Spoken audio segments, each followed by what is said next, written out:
Hi, everybody. This is Karen Murphy from KarenMurphyCoaching.com and Whole Family Energetics. And I am super happy to be here with you for the Midsummer Parenting Energetics finale. And today we're going to talk about how to get our shift together, how to significantly increase our vibration rate and frequency so that we are not continuing to engage in those drama spins and trigger patterns with our loved ones, especially within our families, with our kids, with our partners. And when I talk about kids in this video, I want to invite you to consider, yes, consider the kids in your life, maybe your own kids, maybe kids that you're related to or have contact with, but also consider your inner children, the aspects of you that maybe from your own childhood never got exactly what they needed and are still lingering within your energy field, waiting for your attention. Those are often under the surface of many of our triggers. So hold that little option in mind as we go through this workshop. So here's what we're going to do today.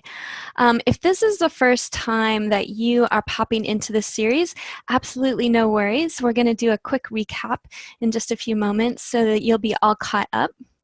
But essentially what we've been doing is exactly what I was just speaking of, getting under the surface of our triggers, our stress patterns, and beginning to shift that into a more aware cycle so that we can begin to integrate the energy, the charges of energy that are underneath those spins, and bring them back into our wholeness so that we can access more of our creative life energy, more of our presence, more of our whole system engagement with ourselves, with our families, and with those bigger issues out in the world. That's one reason all these issues are really coming up for us, because they're calling us back into this alignment, which is really what this whole cycle and possibility offers us. Deeper alignment with our inner guidance, our true nature, and more sustained coherence as we engage with each other and with the world.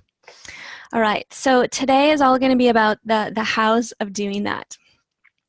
So I'm really excited to offer some really rich content. If we're going to dive into that soon for about the next 45 minutes to an hour, and I'm going to just check in and see how we're doing with our time. And then if anyone, that content that I'm going to bring down today is really designed to be something that you can take and put into practice right away to begin shifting not just your vibration, yes, absolutely, but also the program, the old conditioning that we've been working from. That's kind of what's been getting in our way so much of the time, is we're working from this old program. How to actually begin to shift to a new program, that's really what's going to make this work sustainable, to shift the program. So we'll explain more about that as we go. So again, but this is information you can take and do it yourself, apply in your life right away. Some of you might want to look into working with me directly for some one-on-one support as you bring this into your life. Maybe you have a chronic issue, or you may have some murky stuff in your childhood that you keep bumping up against, maybe some trauma or drama. So if that's the case, and working with somebody and being supported within a strong container, I'm going to give you an opportunity of what that would look like to work with me more closely at the end. Right now, I just invite you to relax and receive this information and consider how you might begin to apply it within your own experience. Okay. All right. So I'm going to start. I have some slides to share, but before I go to those, I'm going to start with this as a bit of a story about myself. I've told you a little bit about myself throughout this series, but I'm going to go a little deeper into the story of what led me to be doing this work. And that takes me to the place where I get to share with you that there was a time in my life about 8 or 9 years ago when I was running a lot of unconscious patterns that were not serving me or my family, even though that was my biggest intent. My biggest desire was to serve my family, my kids, my partner, our life together. That was what I was really focused on. But what I ended up doing is really striving and being very intent on holding all the pieces that I thought were so important together. And so I was holding together my relationship with my marriage. My husband was bumping up against his own childhood trauma. And so I was supporting him with his healing potential there. I was holding our financial situation together and our household issues. And my parenting, I have two boys. I had two boys who were quite young at the time. And I had a lot of aspirations of how I wanted to show up for them and the family life that I wanted to create for them. And I really had a tight agenda. I wanted it to look a certain way and be a certain way with them. And so all of those things were an intense pressure on me. And at the same time, I bypassed any messaging from my system, my mental, emotional, physical system, letting me know that that these patterns weren't working for me. I didn't pay attention. I wasn't tuned into my inner guidance system. I didn't know about this awareness cycle. So I was just in it, you know, I was like, had that tunnel vision that happens to us when we spin on our stress or we spin on situations or circumstances. And I was in my mentality. I was trying to fix and solve and do, and rescue all the time. Like that's what I was doing a lot. And I thought that was gonna, you know, be the answer. And my body was giving me feedback, feedback that this wasn't serving me. So one of the messages was that I was getting sick regularly.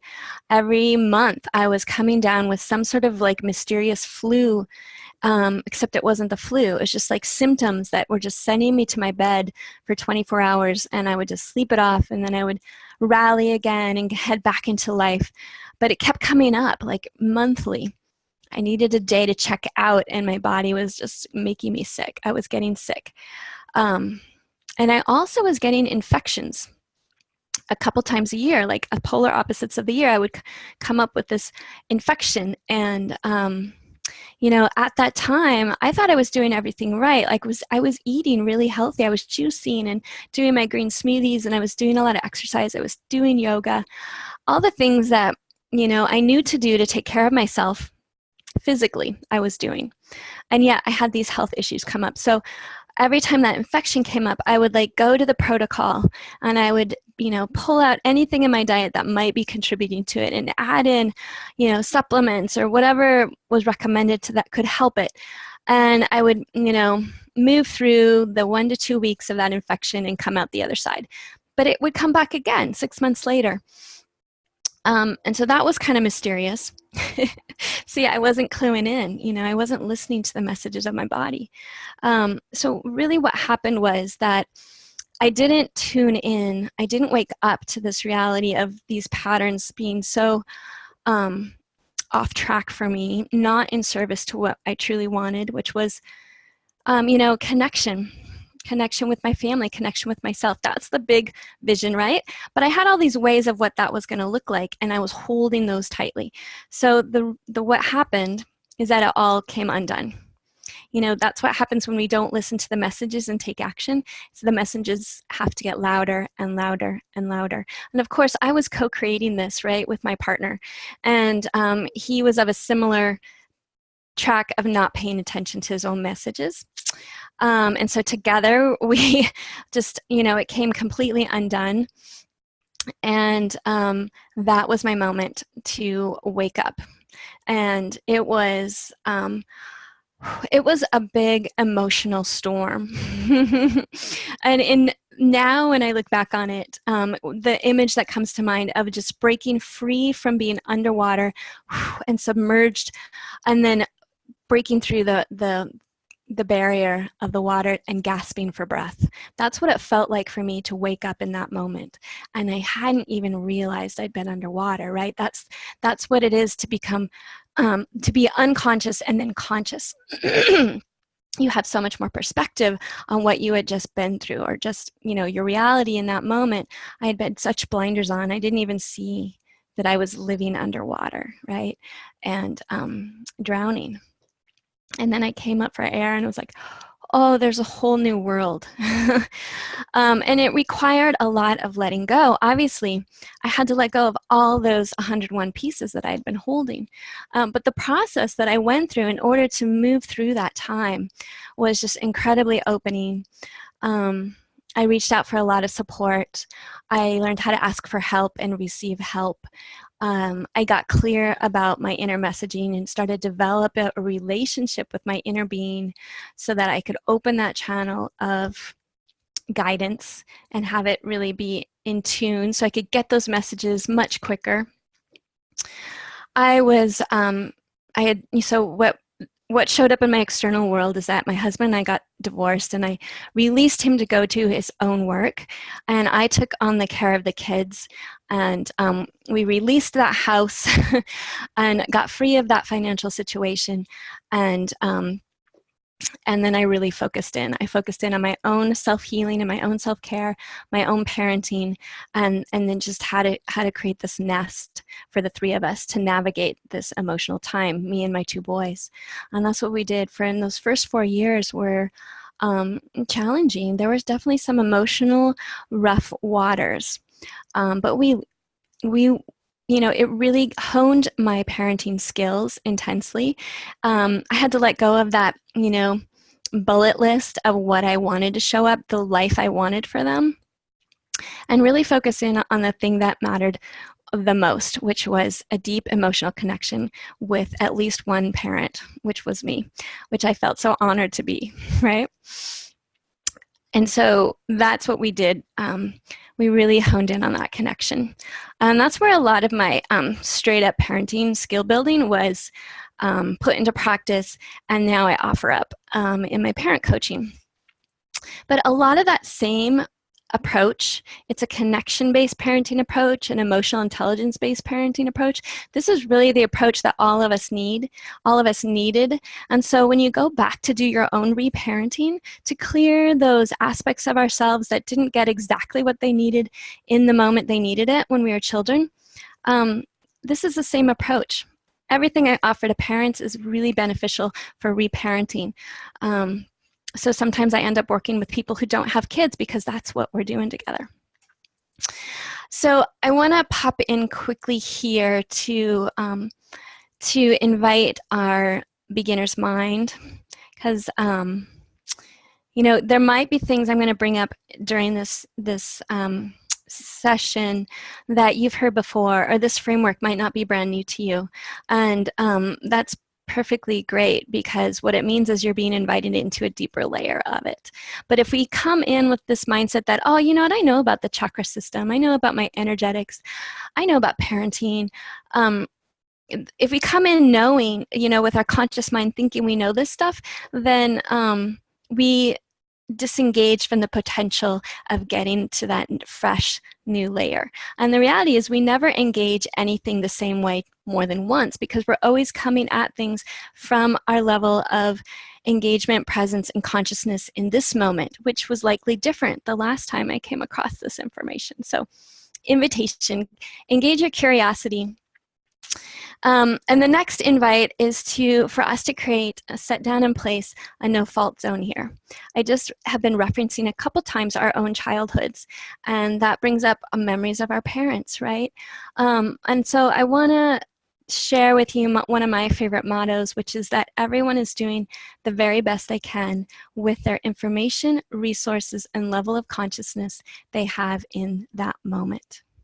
So that not only frees me up from holding judgment against what was, or being worried that, sometimes we want to defend our parents because they love us and we love them, and we get that, right? They didn't intend not to give us exactly what we needed in the moment we needed it. It's just, this is part of the human condition. It's just not possible for us to have received everything we needed in the moment we needed it. So we get to let our parents off the hook, and we don't have to bend over backwards to defend them for that. We just get to acknowledge they were dealing with their level of consciousness, resources, and info at the time. Probably, I know for me, my parents were amazing. I had a really beautiful childhood. I did not get everything I needed in the moment I needed it. If they went back and parented me now, they would probably parent quite a bit differently. Maybe not 100%, but certainly there would be some things they would shift. That's because they have a different consciousness around parenting right now. So no fault zone, right? We're all doing the best we can with what we have going on for ourselves in this moment. The next moment, there might be a new layer of consciousness I can bring forward into whatever it is I'm engaged with. That also, the value of that no fault zone is also really valuable because, you know, someone else's situation is their business. I'm only in charge of my own engagement, really. This is my zone of impact. I can't impact somebody else's choice about how they're going to show up. I can only impact my own choice. So it keeps me from diving into someone else's stuff, right? Getting caught up in someone else's drama. That's their business. This is my business. Okay. All right. So just to wrap up my story, I got sidetracked a little bit. So I want to come back to those 2 health issues that I had identified as part of my old pattern. So the issue of getting sick once a month, as soon as I moved through that transition time and got settled into my new life and was really on a pattern of self-care and self-guidance tuning in, that pattern completely dissolved. It just disappeared on its own. And then the infections, really interesting. I took that to my naturopath, and she suggested that possibly there was an emotional root at the core of my issue. And maybe I should look into that. So that was like a light bulb moment. I'm sure I'd heard of that idea before, but it had never become real for me. And in that moment it had. And so when I did inquire in to consider what event or experience in my life might have caused that particular disturbance in my physicality, I landed on something really easily. It was just so clear to me. And then I took that information into an energy healing session with a practitioner. And it was the modality of matrix reimprinting, which is one of the modalities that I teach, that I offer up in my practice. And so that coach, that practitioner, guided me through a process to go back to that event in my life and discharge that energy that my physical body had been holding and reimprint a completely new energetic template. And that took care of that. I actually, when I had that session with that practitioner, I had been in the experience of having the infection. And after we had that session together, the infection disappeared within 24 hours. All symptoms were gone. And I have not had it come back since. So that was awesome and amazing. And that was really what turned me on to energy work big time. That was like, oh, there's something really valuable here that can be of service. So that's the story part. Thanks for listening. I'm so grateful for every step of my journey. I have zero regrets. I really gleaned everything I could from the whole experience. And, you know, I know that if I had been aware of the awareness cycle and the information I'm going to share with you today, I probably would have shifted out of those patterns much sooner. But in hindsight, in retrospect, I know also that it was really valuable for my life path, my soul path here, to have that big awakening. And that's partly why it probably happened the way it happened.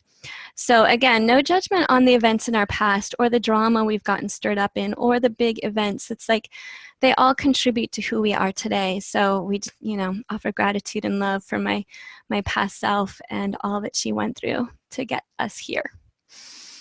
Okay, so I'm going to share some slides to recap where we have been in this series. And so we start with the emotional flow zones. If you remember, for those of you who've been with me the whole time, we looked at the ways that our system moves energy through, emotions through. So, you know, I'm going to assume that you are on board with this concept that we are all energy. And if you're not, there's a lot of great information out there, and I'd be happy to share my favorite videos and books that really explain this well, if you want to explore that further. But if we start with the premise that that is true, that get my hand under a microscope and just like zoom in as far as we can go, what I'm going to find is at the subatomic level, we are more waves of energy than we are particles of matter. Okay, that means that we are in constant movement. Energy is always moving. And so true it is with our emotions. And we move through these different zones. So I like to talk about the heart zone first, because that's really the zone we're invited to attempt to be in as often as possible. This is where we're in complete alignment within ourselves, within our mental, emotional, physical bodies. We're connected. We're receptive, flexible, at peace, joyful. We can listen and engage easily. We're in coherence. Our systems are in sync. Everything is easy, and we're feeling good. We're content with the life and world, right? So you can think about how that shows up for you. It shows up for everyone just a little bit different. You can think about your kids, how it shows up for them. How do you know they're in heart zone? For parents, this is what we dream about, right? We would love our kids to be in heart zone 100% of the time. That would just be a beautiful, beautiful dream.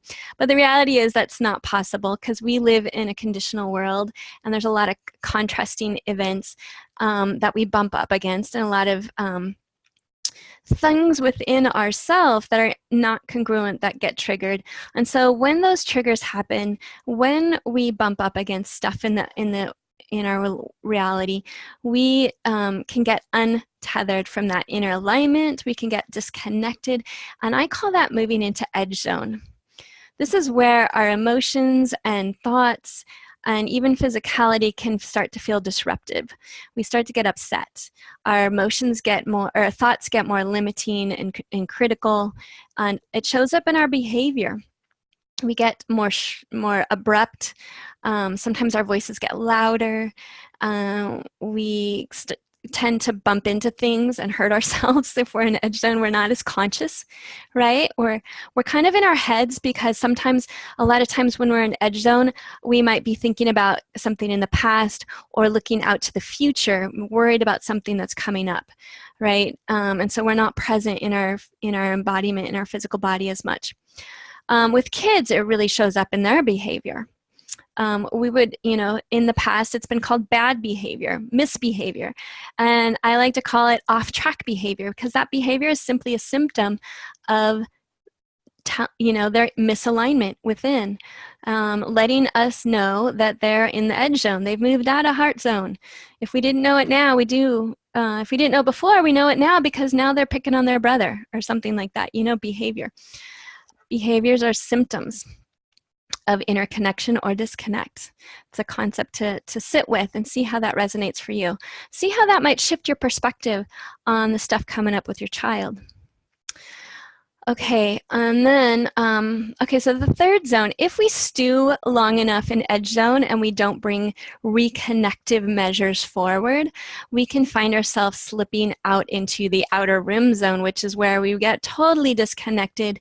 Our conscious thinking is offline. We don't have access to good thinking, and we have big emotional expressions here. We might, burst into tears or express in anger, big frustration. Those sorts of events happen in outer rim zone. This is where we can often, edge zone and outer rim zone is where we can often hurt the people in our lives emotionally.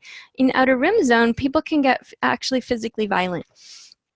So I don't have, again, no judgment about any of these zones. There's times when these zones are really useful for us to move through, even the outer rim zone. And I know in our cultural conditioning says, no, don't go there, right? You'll get out of control. It will be ugly. And there's a lot of judgment about big emotional expression in our culture.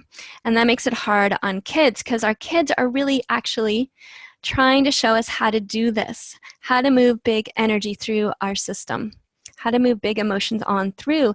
There's something about the outer rim zone experience that really clears the channels, It can really clear us out of any emotional clutter and gunk.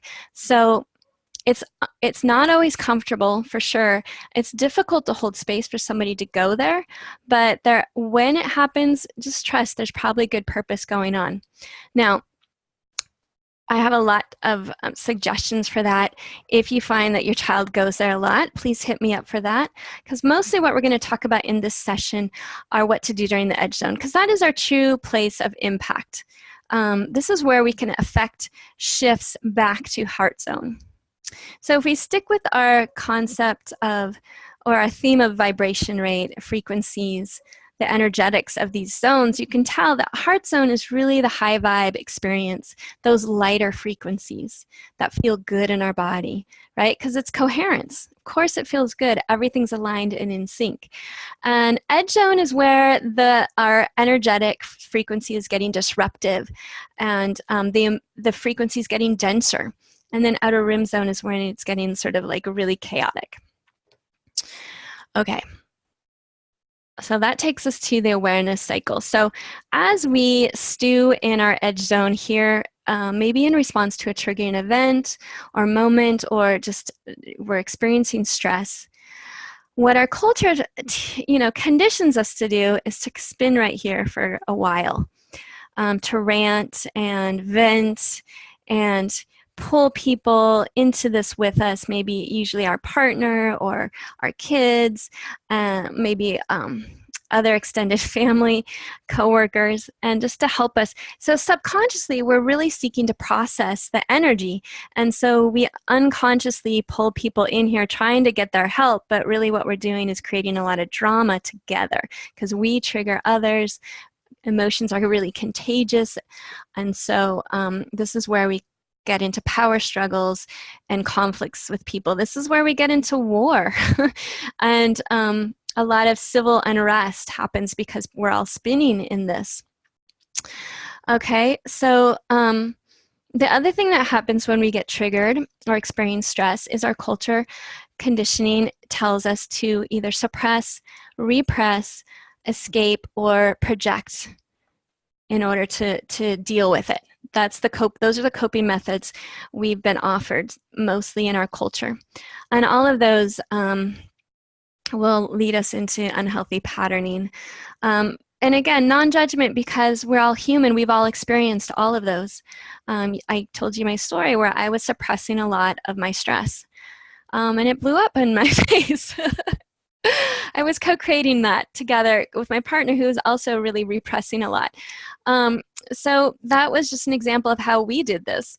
And you can think of times with acceptance. I invite you to engage your acceptance when you do, but think of times when you have engaged in unhealthy patterns, maybe of escaping, trying to escape into into food, or into binge watching your favorite show, or into even a substance, an addictive substance, or into sex. There's all kinds of things that are here waiting for us that would love to take our minds, because our minds get, really pulled into this, that would love to take us away from the feeling of all this stuff. And, there's, again, no judgment. Make your choice. But recognize when it becomes a pattern. That's really, if you're binge watching Netflix half of every day, that might be a pattern that's getting in the way of other things you want to engage with in your life. Or, you might look at your health and decide how much of what you're doing and putting into your body is really of service to the level of energy and presence you want to have, and how much is weighing you down.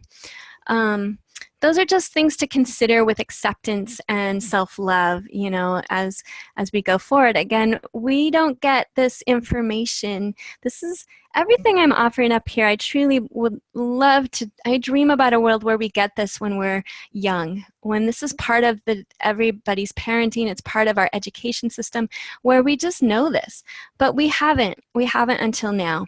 So, yeah, activate your self-acceptance as you consider how you've dealt with this in the past.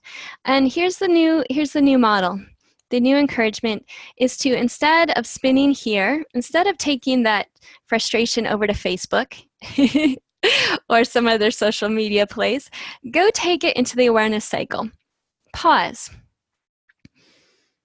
your thoughts, pause your spin, and engage the witness self. That's like our self that's more objective. I like to think of it as a self that's kind of right behind me and peers over my head, looking into my experience. Engage your witness self and scan your thoughts. Scan your emotions, scan your physical body, and gather the data, again with self-acceptance, full acceptance. This is just data. We're not judging the information at all. We're gathering the data so that we can make a good assessment of what our inner state of being is right now. Are we in alignment? Are we out of alignment? How far out of alignment are we? How far into the edge zone? Are we on edge to go into the outer rim zone? This is really useful information because that's going to guide you into what you need to shift. Shift that, the edge zone is very dense frequency. So how can we shift back to heart zone? So once you gather that data and you assess where your alignment is, we bring in self-regulation tools, self-care, energy transmutation. Transmutation simply means we just change the frequency of the energy. We shift it, we release the density, and we shift it to something lighter. And on the other side of this work, we land in integration. Integration is another word for healing. We heal those aspects of ourself that are holding this disruptive energy. Okay, and this piece right here, how we do this, is exactly what we're going to get into today. So this is where we've been up till now, and in session 1 and 2, and now we get to move into how do we do that. Okay, so I love this quote from Michael Brown. He says, once we consciously engage our life experience from a physical, mental, and emotional point of view, we enter into wholeness or integration. As the phonetics of these words suggest, to become whole again is to become holy, and to integrate is to move into greatness. So a little inspiration, this is the path we are on, and this is where we're heading. We're heading into greater consciousness with our divine selves and into stepping into our best versions.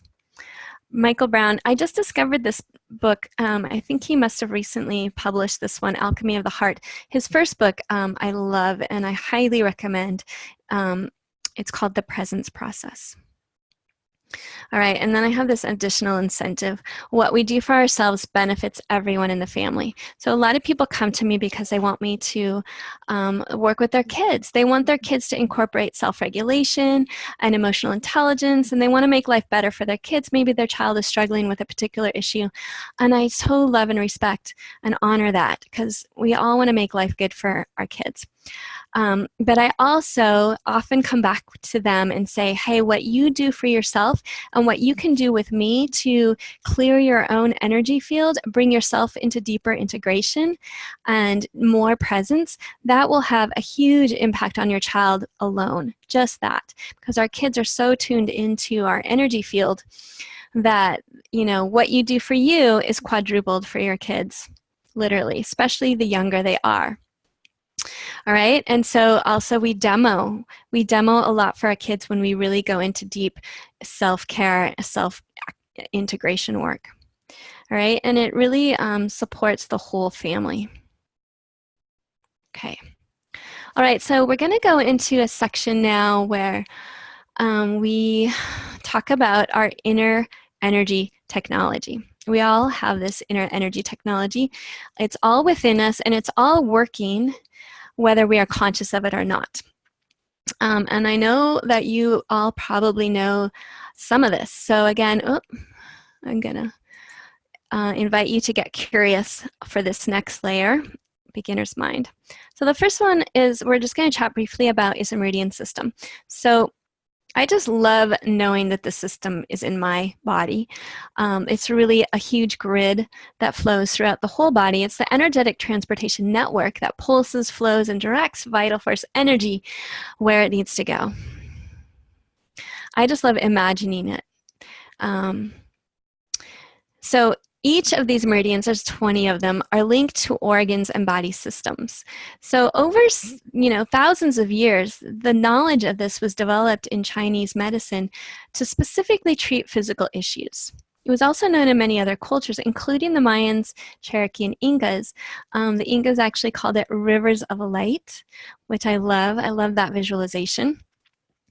And it's only been in recent years that we have begun to develop and develop our awareness more. Like, it's been working for us again all this time, but to develop our awareness of how to utilize the meridian system to treat emotional issues. And so the modalities that I work in, specifically EFT, emotional freedom technique, matrix reimprinting, and the emotion code, all activate and assist the flow of energy through the meridian system, as well as many other modalities too. Okay. Well, I'm going to say that the emotion code, because this is going to come up later in our session today, the emotion code in particular, what I'm doing when I'm doing an emotion code session is identifying where trapped emotions, energetic frequencies of density are within your system. And then I'm activating the energy of the governing meridian, which moves up and down this backside of the body to really bring balance to the whole system. Okay. So the second energy tech we want to talk about is our energy center system, also called the chakra system. Chakra, of course, is a Sanskrit word, which is one of the oldest languages on the planet, which means that we as humans have been developing this awareness for thousands of years, a really long time. We've known of this. But mostly in Asia. It's only been more recently that we've developed our awareness here in the Western world. So again, each of these centers, these nodes of energy flows, are linked to organs and bodily systems and different glands. The endocrine system is linked into these in different ways. And there also is an earth element connected to each one, as well as one of our sensory tools. It's also linked to our emotional body, and there's a lot of consciousness potential in developing our awareness to be tuned into our energy center system. So we're just going to cover the different centers.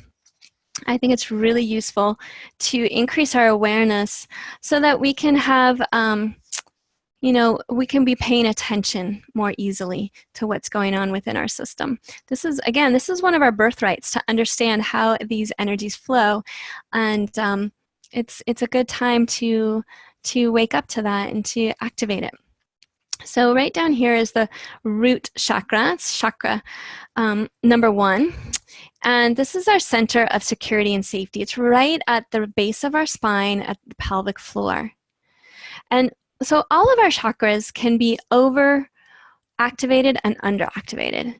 And then, of course, there's the experience of balance. So I'm going to talk briefly about each energy center and what it looks like to be over-activated, under-activated, and in balance. And as you listen, you maybe can consider times in your life when you've experienced some of this. The truth is, because of our human condition, we've all experienced all of it at some point, likely. So again, self-care and acceptance here. So the root chakra, when it's over-activated, we can experience anger, annoyance about events or people. We can become dependent on others. We might equate our value with material things because we're trying to boost our security, right? We're trying to grasp at ways that we can feel safe. When this is underactive, we experience ungroundedness, being disconnected, disorganized, lack of focus or discipline. We can experience being afraid and anxious. When the root energy center is balanced, we feel safe and secure in the world. Our daily tasks seem effortless. We just move through with ease. And there's no doubts about our place in the world. We feel really secure and confident about that. Okay, so let's move on to the sacral chakra right here. And this is right in our lower ab, right below the navel. This is our center of creativity and sexuality, physical manifestation. Now, when this center is overactive, we can be overly emotional.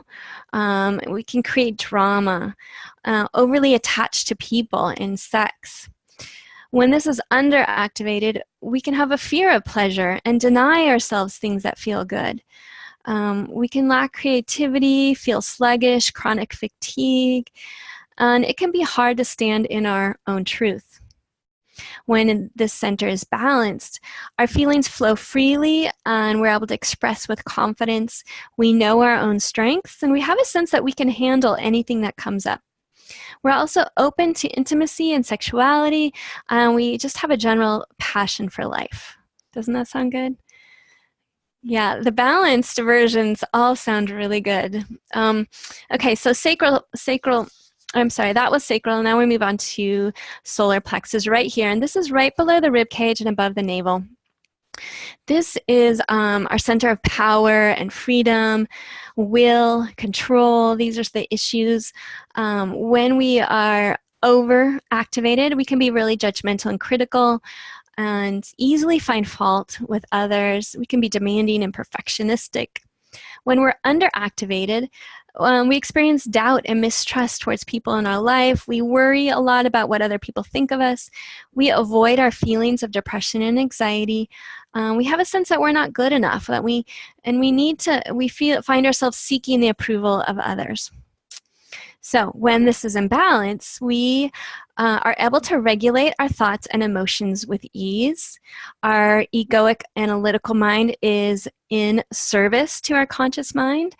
We know our place in the world, and we have a deeper awareness and appreciation for everyone else and their place in the world. And when, we essentially are radiating warmth and joy when we're in balance right here. Okay. So these first three lower chakras, you can tell they're really rooted in our physicality, and they call us to do a lot of inner work to get in balance, right? This is where we begin. And you can probably think of times when you were really focused on one of these areas or another in your life lessons, in the things that you were working on, in the places you were seeking balance in your life. And so that happens sometimes. Sometimes we make one of these chakras our home base for a while. And we just sort of engage the world from that place as we work on that development and that balance. Sometimes we'll pop up to another one for experiences, but we'll come back to this place for our home base experience. And then once we've done what we want to do there, we'll move to another home base, So this, again, it's subconscious. You can think about times when maybe one of those has been your home base. This is an opportunity now, as you consider this concept, to make it a conscious choice. If I've been spending a lot of time in one of these zones and, I'm feeling good and balanced, then maybe it's time to shift. So each of these also indicates a shift in vibration, a shift in consciousness and awareness. Okay, so heading to the heart. Here at the heart, it's really the threshold between the lower and the upper centers. So this is really the threshold line between physical energy centers and spiritual energy centers. And this is really the first center where we are called to be in engagement with others. This is all about relationships and relating. And so the heart, it's so significant that there's actually a higher heart experience and a lower heart experience. So the high heart, when we are experiencing the high heart, we have the experience of joy, emanating joy, love, compassion, and happiness. And when we are in the low heart, we can experience sorrow, sadness, anger, lust. So you can tell there's a different frequency with high and low expression. So an overactive heart center is ruled by those emotions, those denser emotions of sadness or anger or despair. And they flow over us and can overwhelm us. We can also find ourselves in experiencing relationship conditionally, experiencing conditional love. There might be some imbalance in the ways that we give and receive love in our relationships. We can fall into patterns of being a people pleaser or codependency. When we are underactive in the heart center, we are likely to have negative thoughts. It's really challenging. Positivity eludes us. And we can feel unloved and unworthy. And those limiting beliefs can impact how we choose partners. We can attract partners to us who affirm those limiting beliefs. And we can just find ourselves repeating this pattern. Okay, now when the heart is in balance, it's fully open and we become a channel for universal compassion. Our true self is connected to this infinite love flow, and it just exudes from us and is able to heal ourselves and offer healing and support to others in really powerful ways. Okay. All right, next, throat. Yeah. Okay, so the throat is all about our expression of inner truth, our inner perception. And when we are over activated in this area, we can become over opinionated, perhaps critical of others. We might even become verbally abusive. Especially, that would be a sign of disconnect, right?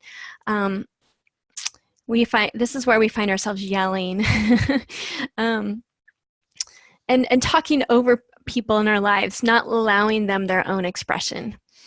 Okay, now if we're underactivated, we are unable to express ourselves and can easily be misinterpreted or misunderstood, come across as wishy-washy or flaky, maybe unreliable. Telling the truth and being honest with ourselves can be difficult. We can end up giving mixed signals to the people in our lives. Now, the throat chakra in balance means that we have no problem expressing our true self in the world. We can activate our creativity through our verbal engagement. We're helpful. We know what we want and we're able to ask for it. And then it usually comes easily to us. We're also able to be vulnerable with what's true for us in the moment. And really be free to speak from that place of vulnerability without being overwhelmed. Okay. All right, so on to the brow, or the third eye, also known as the third eye center.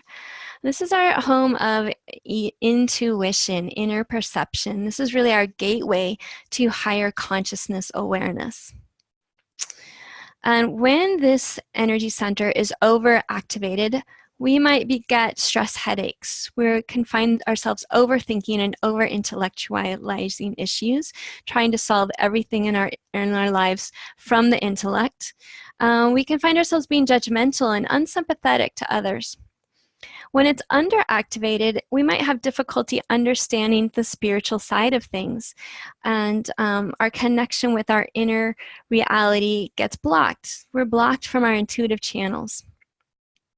Okay, when this is in balance, however, we open up that gateway, that portal of awareness, and we come into an expanded perspective of life. Concepts of separation begin to dissolve.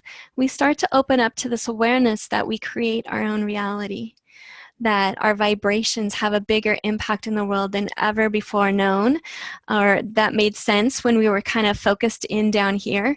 That sort of awareness is a high vibe awareness, and it's hard to understand that from this perspective. But once we evolve and move through and get balanced in these upper realms, all of a sudden that awareness comes true for us. So kind of like how I was submerged under the water, and I was really under the belief system that I was as conscious as I could be, but there was this other layer of awareness waiting for me once I broke free from those patterns. And those patterns were all rooted in these lower three chakras. And again, no judgment of the work we do in these lower three chakras. This is really valuable work that we do, and it's where we need to start. There's always opportunity to we're always being invited to this evolution, right? It's just probably just waiting for the exact right moment for each one of us for our particular path. Okay, so go to the crown, final chakra, number 7, the crown, top of the head. This is all about divine consciousness, connection to the source energy, God, goddess, however you visualize that. Unity consciousness happens here, our understanding of oneness. So when this is overactive, we can become detached and ungrounded from this physical reality. We might even find ourselves in a God complex sort of experience where we lack empathy for those other humans.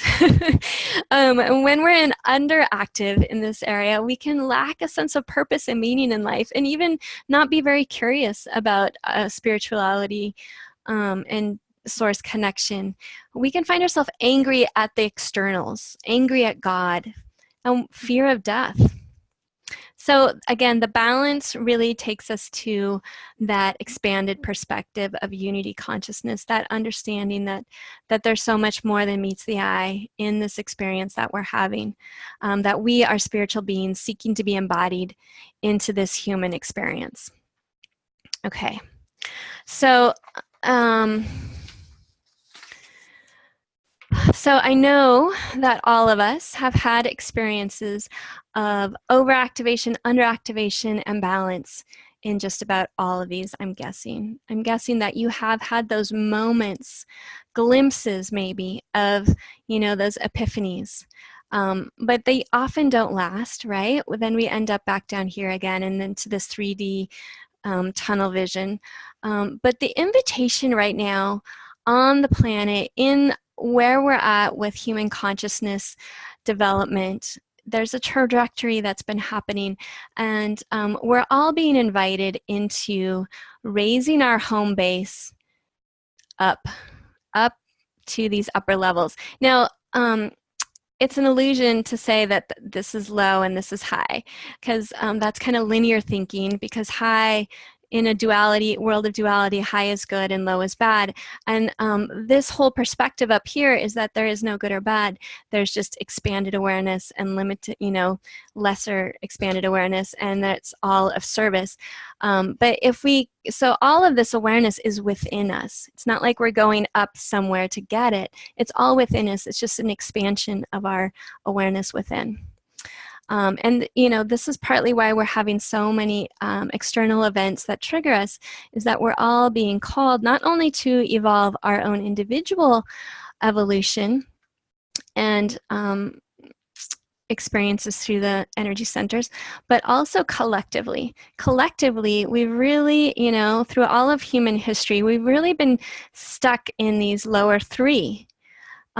And we're being invited to come up here and make this our home base collectively. Can you imagine what life would be like if we brought balance to all of these issues and we're most of the time hanging out in a balanced heart center? Yeah, that's what human evolution, that's where we're heading, and that's intense, totally possible. The more of us who do this personal evolution work, the more we're going to be creating that reality for the whole. Okay, you know, if those are new concepts for you, that's perfectly fine. Just sit with them. If they don't resonate, you don't have to take them in. Sit with them, come back to this another time, and you might find another layer that resonates. It's all good. Okay, whoop. Whoa, goodness. Okay, so I just want to cover a few things to know before we dive into the 3 practices I'm going to offer you today for shifting vibration, taking charge of those energy tech, that inner energy tech, and really making it of service for you, really get to those balanced places in our energy centers, move the flow of energy in the meridian. So what happens when we don't do that? When we stay within those trigger spins, and we stay within our cultural conditioning about emotions, is that we end up with unresolved emotions in our physical body, in our energy body. They get trapped, stagnant, they vibrate like little energy balls, dense frequencies in incoherent patterns. They create incoherent patterns in our physicality, mentality, and emotional bodies. And we trip over them all the time. These are what cause us to get triggered. They weigh us down. They tie up our energy. And they create dense frequencies and patterns in our life. Okay, so I thought this picture of the dam was pretty appropriate because, you know, dams are, the purpose of dams is to harness the energy of the water and to put it to use in the communities, right? So they take the energy of the water and put it to use. So this is also what happens when we have unresolved emotions, that we harness that drama energy and we go and we seek to resolve it out in the world. We go and take it into our partnerships, out into social media, out into our communities. But when we're only cycling and siphoning drama energy, that edge zone energy, then it's a dense quality to it. And it's what it does is it only amplifies the density that's already out there. We're not contributing and we're not solving, we're not helping, we're contributing to the fire. We're adding fuel to the flames, okay? So just consider that right there. The much better way is to clear the unresolved emotions. And when we do that, we really release ourselves from old programs. Those programs might be childhood conditioning, ancestral programs. We absorb ancestral programming in our DNA. They've researched this now, and there's some good information out there about that. Or karmic patterns from past lives, experiences, other incarnations. So, you know, I like to think of old programs like old computers. You know, if you think back to the 90s and the computers that we were dealing with back then, they were really limited, right? Can you remember? Some of us, a lot of us probably had those experiences where everything was kind of slow and clunky, and things just disappeared and got deleted a lot accidentally. And we were troubleshooting all the time how to make them work for us. Okay, well, that's kind of like, you know, well, and compared to today's computer programming, the computers we have today, they're just much more efficient. They go much faster. They're physically appealing. They're just, you know, just a much more enjoyable experience in comparison. It's kind of like the old programs. A lot of us are running on old programs, emotional programs. Then they're really clunky and sticky, and they don't work efficiently. They don't serve us. They spin us and take up our time and energy. Whereas, you know, this new program that we're being invited to is much more efficient. It's much more aligned with our current evolution and what we aspire to be. And, you know, it's actually not a new program, right? It's a program that's just evolved. And so that's the shift we're invited to dissolve the old programming energetics and shift over to this new program. Implement new energetic template. All right, so when we do that, it frees up our creative energies. All of a sudden it unlocks our energy from holding all those patterns, and it can flow freely through our system, and we can make use of that. We can put it to use in our life. This lightens our overall vibration and increases our conscious mind and heart access. It makes it a lot more, a lot easier to be a creative collaborator with others and to create lives that we want, elements within our own lives that we want. Okay. Okay, so how do we do that? Okay, first recommendation on how to do that is that we align to the present moment. So here's another quote from Michael Brown. This is from his book, The Presence Process. Even though the past has gone and can't be altered and the future isn't yet manifest, we choose to mentally occupy these illusory places instead of fully entering and experiencing the one moment we actually occupy, this moment now. So then that speaks to how we time travel in our minds much of the time, rethinking things that happened in the past, processing mentally, or worrying about what's coming up in the future. And think about, you know, I know this comes up for parents a lot. When we are in edge zone, specifically related to an issue with our child, it's often because we worry about what's going to happen for them in the future. Or maybe there's an event in the past from our own past that's tying our energies up to be present for our child in this moment. For those of us who are raising teenagers, that can be something to think about, because it's likely that they're, think back to your own teenage years. What was your level of connection with your parents?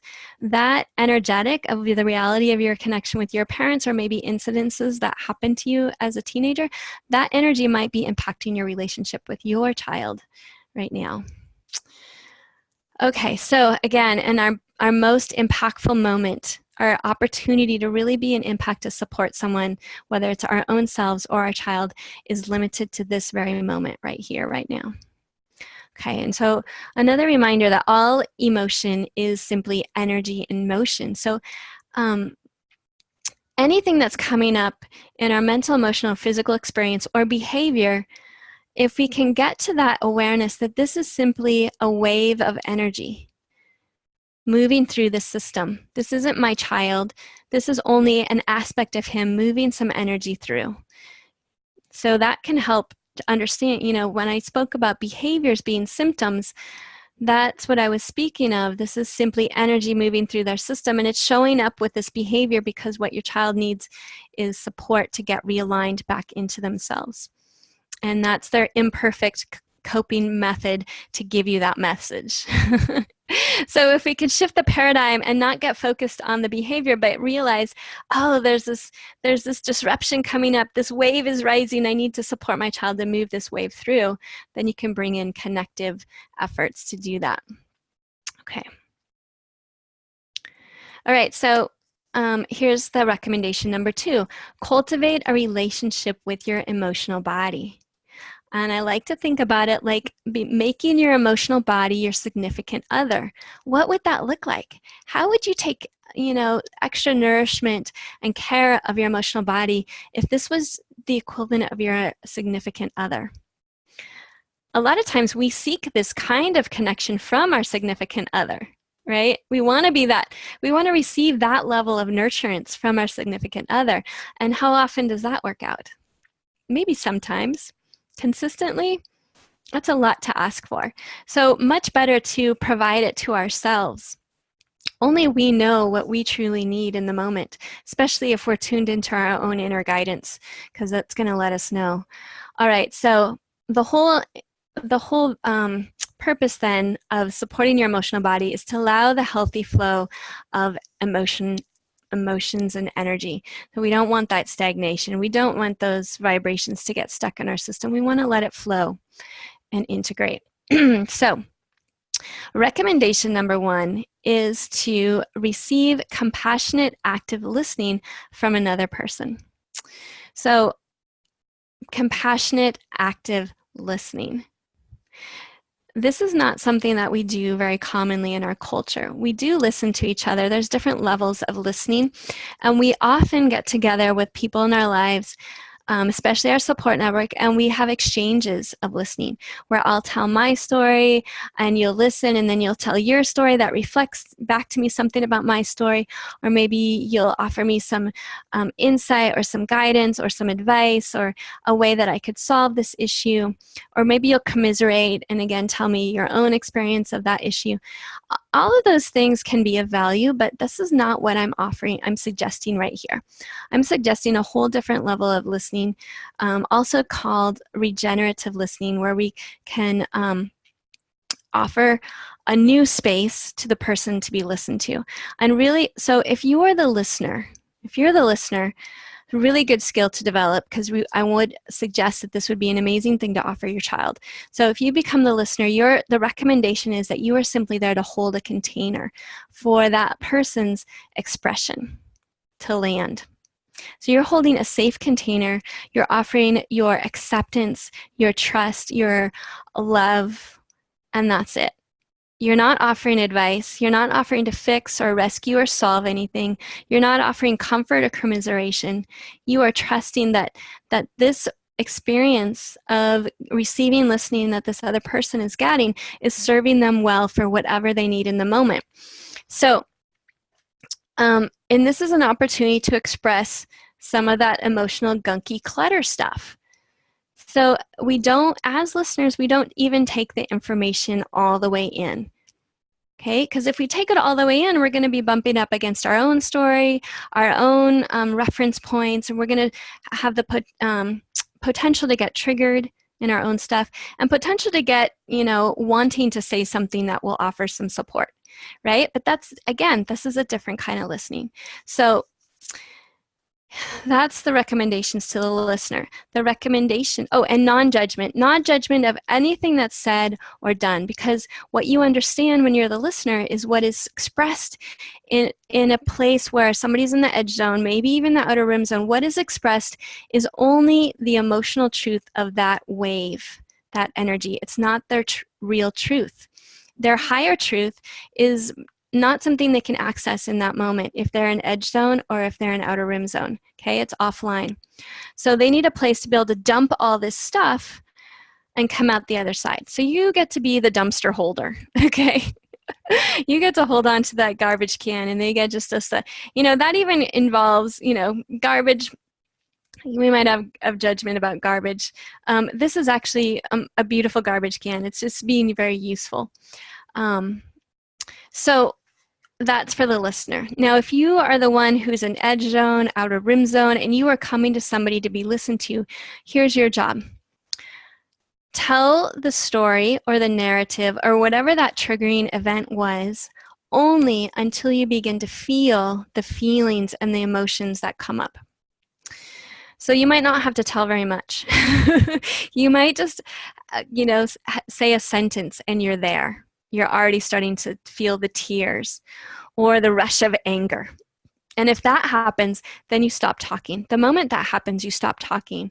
You let the story go and you feel the feelings all the way through until they're done, until they've been shifted. And that is what is of service, because what you're doing is you're moving that energy. You're allowing that wave to rise up and crash and flow through. And I'm sure all of you have had experiences where you've done that and it's been a very cathartic, right? We call this a cathartic experience, and it takes us back into our wholeness, back into heart zone, back into connection. All of a sudden we can think clearly again. We can come back to that issue and have that bigger expanded perspective. So it's a really useful practice. It takes some training. It takes some practice to develop this level of listening with someone. And if you'd like to know more information about that, I'm happy to share. Okay. Option number 2 for how to move energy and emotion in a healthy way, how to integrate in a healthy way. So option 2, find a somatic practice that resonates with you. Somatic practice being a practice that moves your body. Because we, a lot of this denser energy, those tight frequencies, get caught in our physical body and we don't even know they're there. It's subconscious, right? It's below the level of our conscious awareness. And so it's really hard to go and investigate and find and pull them out on our own if we don't even know they're there. And so a somatic practice can really guide you there in effortless ways, in amazing ways. So there's a lot of embodiment practices out there. Ideally, it's good to find one that takes you out of your mental state. So if you can go running and not think a bunch of thoughts, then that might work for you. If you can, take a walk and just be completely present in your experience and in nature, that might work for you. There's a lot of different yoga practices that can do this for us. And there's a lot of movement practices. My favorite somatic practice is 5 Rhythms Dance, which is essentially a movement meditation.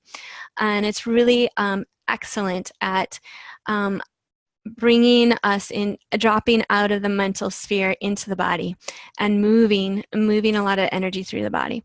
And you're just almost guaranteed to get to a higher vibration awareness place after you've done this for an hour and a half. And I'm going to share a story about just how this can happen, how this can help clear old stuff. My 5 Rhythms teacher, who's also a really good friend of mine, told me this story where she had led a class. It's a lightly guided experience. So she had held the space for everyone's experience, and after the class, someone came up to her, this guy came up to her, and he shared this story, that during the dance, he found himself in a repetitive pattern of doing this, wanting to do this for some reason. And it was a really intense need that he had to do this over and over and over again, and he didn't know why, but he just did it. In this practice, you follow the body, and the body guides you. And so he was doing that, and he came to this awareness. This memory was opened up for him that of when he was 3. Where he had been locked out of the house by his older siblings, and he was just pounding on one of those sliding glass doors. He was just pounding, trying to get somebody's attention. And that experience that was an intense emotional experience for him as a 3-year-old, as you can imagine. And that got locked into his physicality, into his energetics at that time. And it had been waiting all this time to get unpacked and integrated. And he was able to move that energy through and bring it back into integration. He hadn't even remembered that memory until this practice. So that's just an example of how that can happen when we start to move the body. in intentional ways. Okay, option number 3 for moving energy and emotion is to develop a present moment awareness practice through meditation. Probably many of you already have a meditation practice, or maybe you do from time to time. It's amazing what can happen when you have a regular practice.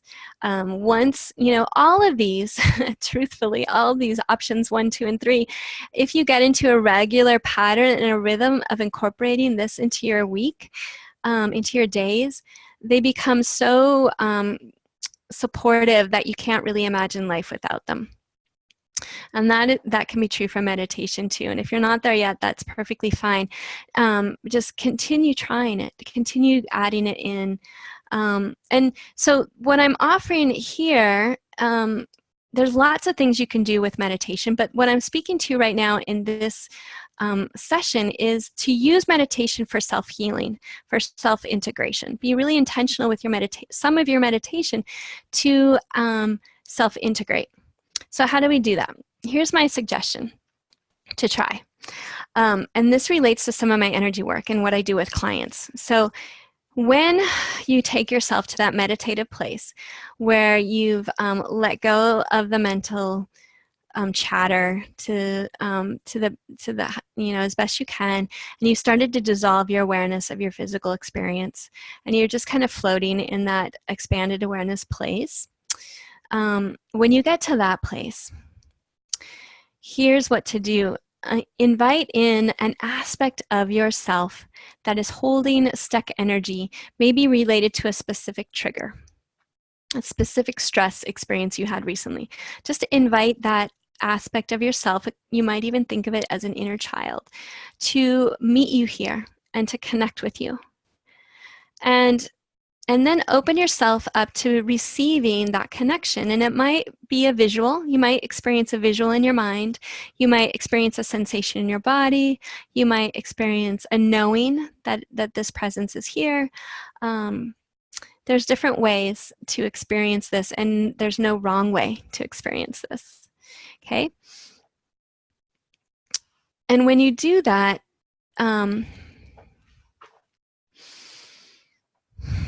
you ask this aspect when you get to that place of connection, and when it feels right, if this is working well, it feels good to you. If it's not feeling good, just pull out of it, turn it off. That's fine. But assuming that this is feeling good to you, engage with that aspect and say, I'd love to hear more about why you're holding this for me. What happened? What's going on? Those kind of inquiry questions, and see what messages you receive then. And then you bring in resourcing. You offer love and acceptance for whatever was shared, and you bring in resources. What do you need now? What do you need to be supported in this experience right now? And you listen again. And because we're activating our imagination, which is another one of our inner energetic technologies, we can make that happen. Whatever message is coming to you that that aspect needs, we can make that happen. So an example of that is one time I was guiding this process, or a similar process, with a client, and what she needed, well, the aspect that was coming to her was a younger self who had had a really traumatic experience in grade school where she had been shamed for her self-expression. And what this aspect wanted to bring in a new imprint, a new energetic imprint, what this aspect really wanted when she tuned in was to stand on top of the teacher's table in that old classroom and sing a song for the whole class, and then have everybody in the class, including the teacher, just give her a standing ovation. That's what that aspect really wanted. And so we made that happen for her. And it really shifted her energetics about public speaking, about being in front of a crowd. And it, that was just what she needed, and she gave it to her. And that's what it took to shift the energy. And what we did was we identified the new elevated emotions that aspect felt in that new experience, and we imprinted that into her energetic system. So that's related to my matrix reimprinting work, that kind of experience. But you can do this mini version for yourself at any time.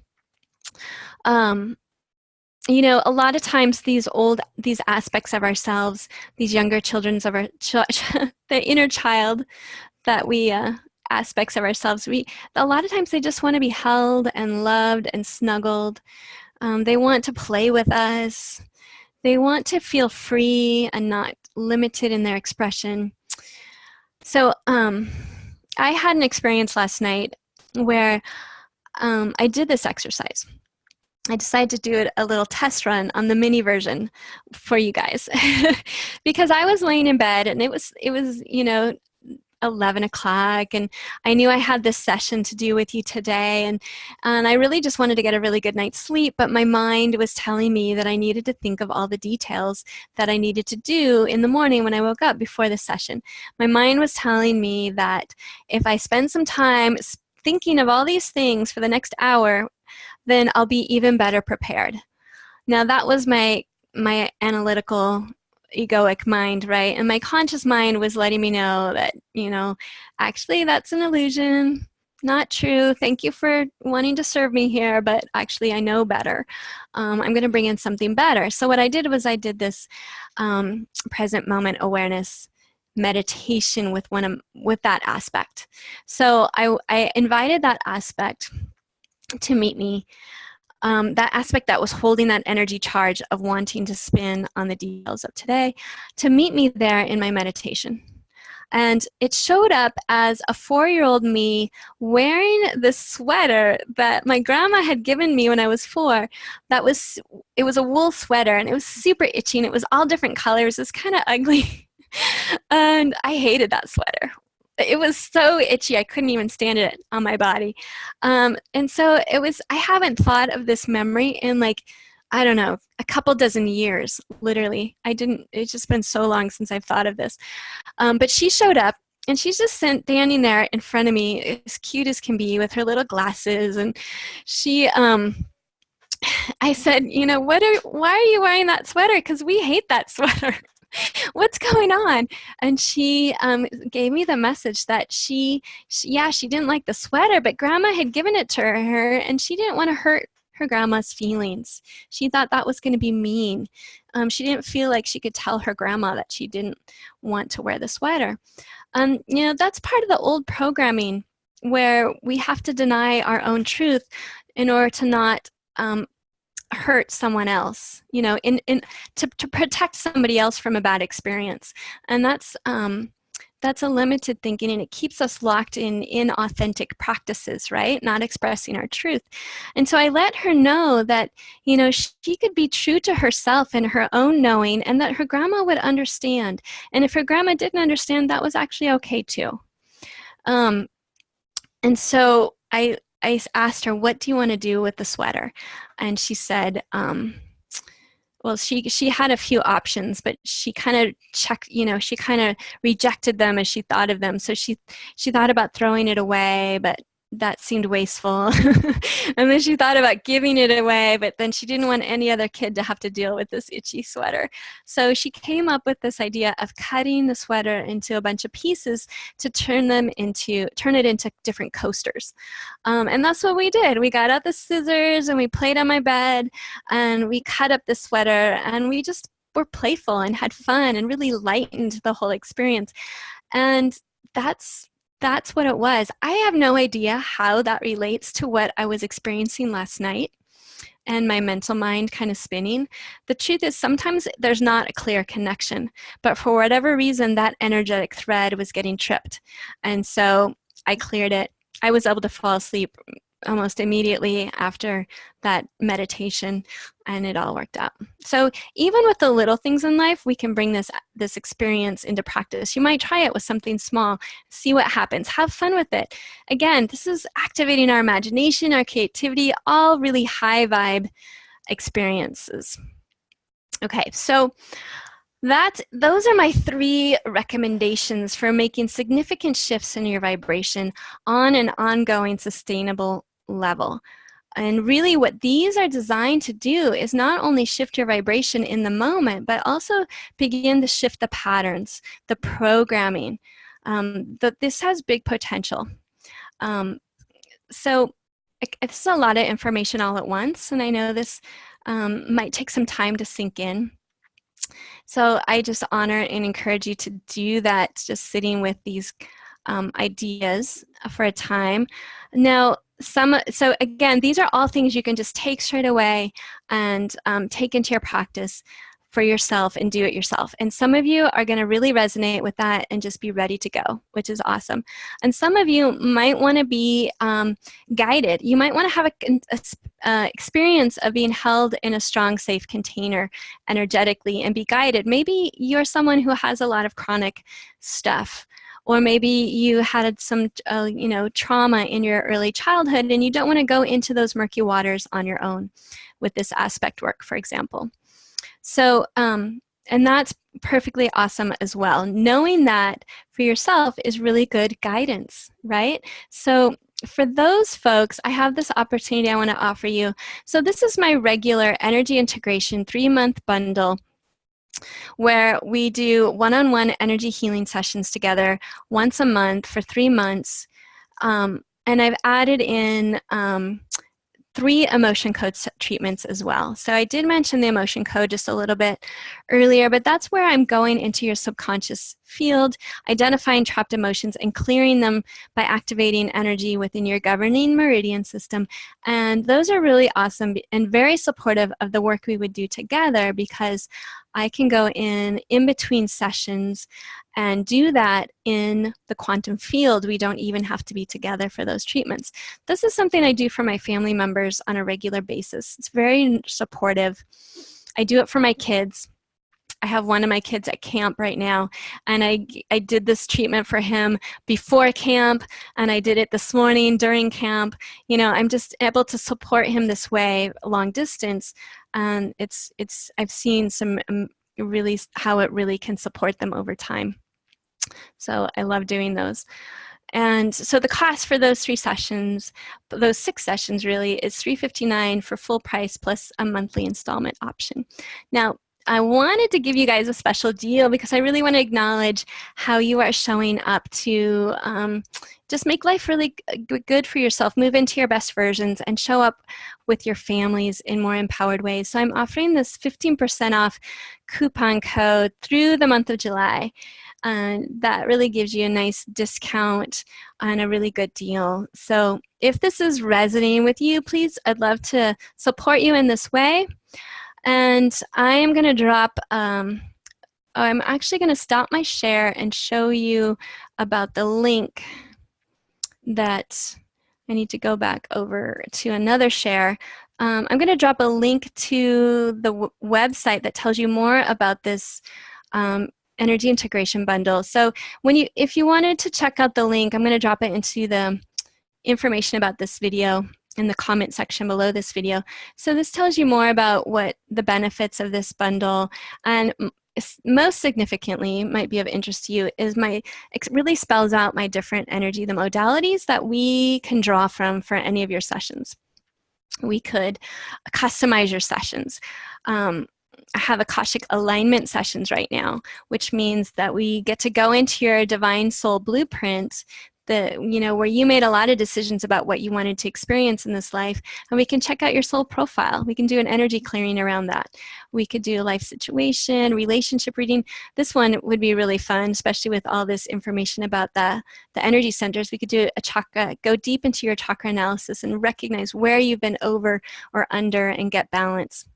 And then a spirit guide reading too, which is pretty juicy. Here's information about matrix reimprinting, and I have a page all about quantum rebirth. You might be curious if there was your own birth was traumatic, or you wanted to clear some stuff from your birth, or maybe the birth of one of your children, or if you've adopted. It can be really amazing to do a rebirthing session with that. And the emotion code, you can go and read more about that.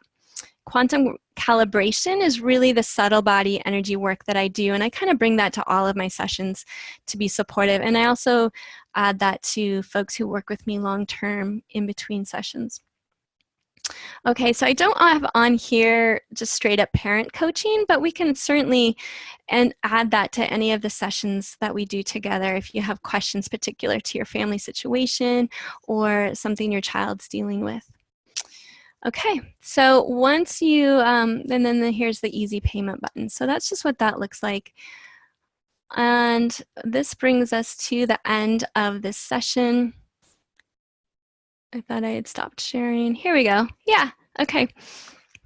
So we are complete now with this session. All the information is out there. I invite you just to sit with what you've received, what resonates, take it, put it into action.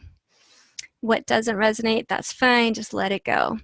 And again, we're all invited into our deeper evolution and connection within ourselves. Developing that inner guidance is what it's all about. So I wish you well on that journey. Please let me know how this lands for you. If you have any comments or questions, on that link in that energy integration website, there is a button at the bottom where it says, let's connect. If you do want to ask questions about that offer, we can get on the phone for a quick chat, and I'm happy to answer any questions. All right, take good care. Much love to you. I'll see you down the road. Bye for now.